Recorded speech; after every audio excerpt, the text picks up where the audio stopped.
एक गांव था छावपुर, जहां लोग सुकून की जिंदगी जीते थे। पर एक दिन सब कुछ बदल गया। गांव में बच्चों के अचानक गायब होने की खबरें आने लगी। एक एक करके स्कूल जाने वाले बच्चे लापता हो रहे थे। डर इतना फैल चुका था कि अब माँ बाप अपने बच्चों को खुद स्कूल छोड़ने और लाने लगे थे। उसी गांव में रहती थी एक छोटी सी फैमिली, आर्या और उसके मम्मी पापा। आर्या एक हंसती खेलती बच्ची थी और उस दिन उसका जन्मदिन था। गांव के सारे बच्चों को बुलाया गया था। सब हंस खेल रहे थे। तभी एक छोटा बच्चा आया और बोला, आर्या, बाहर कोई तुम्हारे लिए बड़ा सा गिफ्ट लेकर आया है। आर्या मुस्कुराई और बाहर चली गई। काफी वक्त गुजर गया, लेकिन आर्या वापस नहीं आई। माँ ने पापा से पूछा, आर्या दिख नहीं रही, कहाँ है? पापा बोले, किसी दोस्त से बात कर रही होगी। लेकिन माँ को कुछ ठीक नहीं लगा। वो बाहर गई।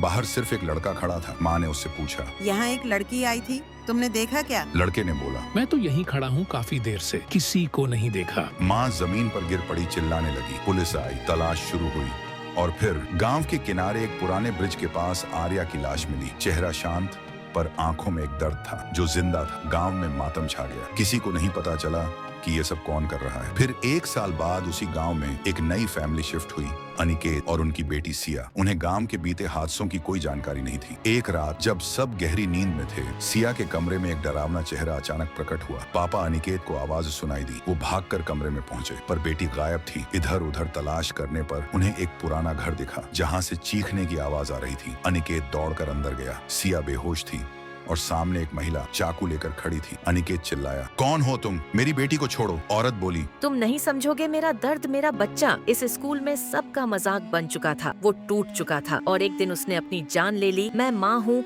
और अब हर बच्चे से बदला ले रही हूँ। अनिकेत की आंखों में आंसू आ गए। मैं तुम्हारा दर्द समझता हूँ, पर ये रास्ता गलत है। तुम्हारे बच्चे की आत्मा तब चैन पाएगी जब तुम उसे माफ कर दोगी, और खुद को भी। वो औरत फूट फूट कर रोने लगी। चाकू जमीन पर फेंक दिया। सिया ने धीरे से आंखें खोली और पापा अनिकेत के पास तुरंत चली गई और वो सब वहाँ से निकल आए। तो दोस्तों, अगर ये कहानी आपके दिल को छू गई हो तो नीचे कॉमेंट में जरूर छोड़िए और ऐसी कहानियों के लिए चैनल को सब्सक्राइब करना मत भूलिए।